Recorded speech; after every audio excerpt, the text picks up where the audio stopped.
Say the first thing that pops into your head, even if it's total gibberish. Go on, go on. A sweaty-toothed madman. Good God, boy, there's a poet in you after all. There, close your eyes. Close your eyes. Close them. Now, describe what you see. I close my eyes. Yes?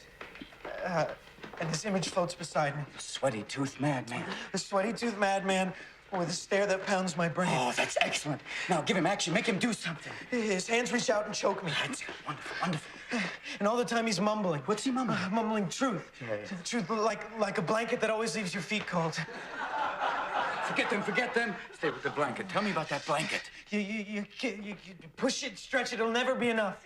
You kick at it, beat it, it'll never cover any of us.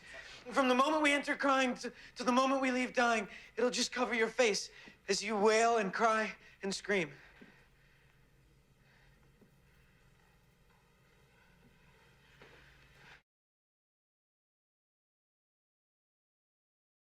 Hello ladies and gentlemen, today's video is called There Is No Truth. I have stated previously that absolute truth does not exist, and I'm going to explain in more detail since this idea deserves a video of its own. How did you find my channel or this video? Whether it was from a random search or a linked video, the most likely reason you came across this video is because you're searching for answers. You're searching for something that will help you understand reality. While I cannot provide answers, I can provide my perspective. This thirst for knowledge is not restricted to those of us who have entered this realm of information. I believe we all have this inner desire to know and understand reality. While there are many people who are content with whatever perspective they grew up with or have chosen, there are others who have a great desire to know the truth and are actively searching for it. People flock to religion because to the common man it is the only visible path to understanding who we are and why we're here. It is for the same reason people are coming onto YouTube and listening to me and many others speak about our own perspectives. So from another point of view, those of us who are on YouTube are no different from the common man. We have just chosen a different path, with the only real differences we have being our perspectives. Information can be an addiction. I'm sure many of you have gone through this process of needing to know, studying for hours every day and needing more and more, like being addicted to a drug. For years I spent most of my time researching, following person to person, trying to understand what they have to say just so I could get a grip on things. It became my obsession, and I'm sure I'm not alone here. I wanted to know the truth. I wanted to understand it. I wanted to know who we are and why we're here. I wanted to know everything, but as hard as I tried, as much as I studied, I kept coming to the disturbing realization that I didn't know anything at all.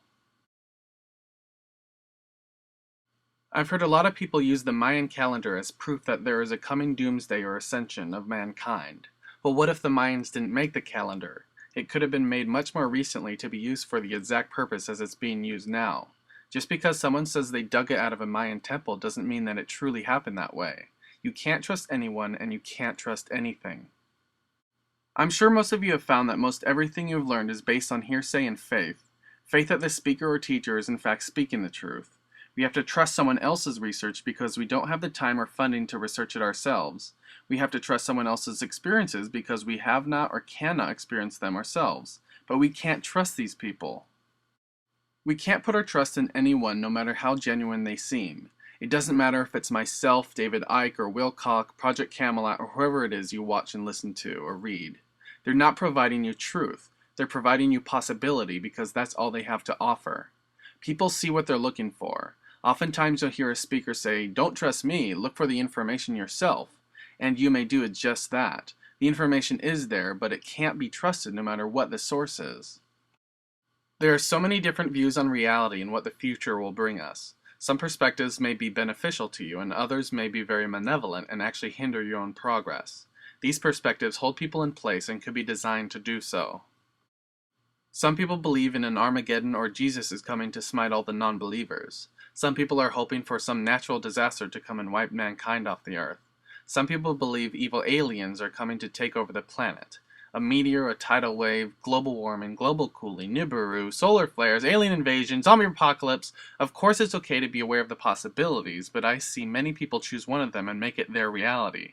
If one's perspective is not helping them on their own self-journey, they can change that perspective. Our perspectives can have a large impact on us in our day-to-day lives. Does yours cause you to live in fear, or is yours helping you become a better person and live a better life? I believe this is what it's all boiled down to. I think we are here to live life in a specific environment, and any perspective prohibiting us from doing so can and should be changed. Are you afraid Jesus is coming to smite you? Stop believing that. Are you afraid a tidal wave is going to drown you? Stop believing that. Are you afraid FEMA is coming to put you in camps and hold you as an underground prisoner? Stop believing that. Are you afraid aliens are coming to enslave you and eat you? Stop believing that. You can be aware of the possibilities. You can see that there's more going on than what meets the eye, but you can't know what's going to happen, so stop pretending to. Why do I stand up here? Anybody? To feel taller. No. Thank you for playing, Mr. Dalton. I stand upon my desk to remind myself that we must constantly look at things in a different way.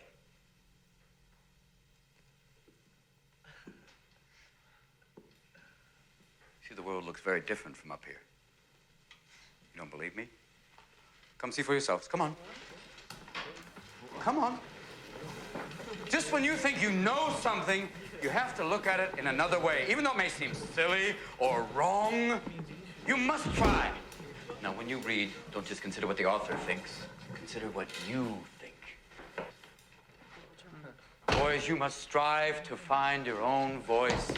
Because the longer you wait to begin, the less likely you are to find it at all. Thoreau said most men lead lives of quiet desperation. Don't be resigned to that. Break out. Now, don't just walk off the edge like lemmings. Look around you. There you go, Mr. Christie. Thank you. Yes. I find no reason to think that any one view on reality is better or worse than any other. This way of thinking that one's perspective is better than another's is keeping people and holding them in a perspective of ego instead of acceptance. Just because a person has decided to dig deeper into understanding reality than the common man does not make him or her better than them in any way. It's easier to think of yourself as different and separate yourself from those who think differently from you. It is also easy to not understand how selfish of an act it is to do so. Is an atheist better than an agnostic, or is a Christian better than a Freemason? Or is a Buddhist better than a Muslim, or an occultist better than a Hindu? All of these are just labels that people apply to themselves, but what really matters are the individuals within the groups. There are good people everywhere, and it doesn't matter what their belief system is. We don't know in the true meaning of the word. There will be no end to the research. There will be no moment of clarity. We could spend our entire lives researching, trying to find every last bit of information we can get our hands on, and on our deathbed come to the realization that we don't know anything at all. Then where does all that information go? How is it possible that there can be so many different religions and so many different teachers saying so many different things, and yet none of it seems to match up? There is no truth. Nothing is definite, and therefore anything is possible. This conclusion didn't come easy to me. I found it quite disturbing because it felt like so many years of my life had been wasted. But I have since grown to find much comfort in that fact.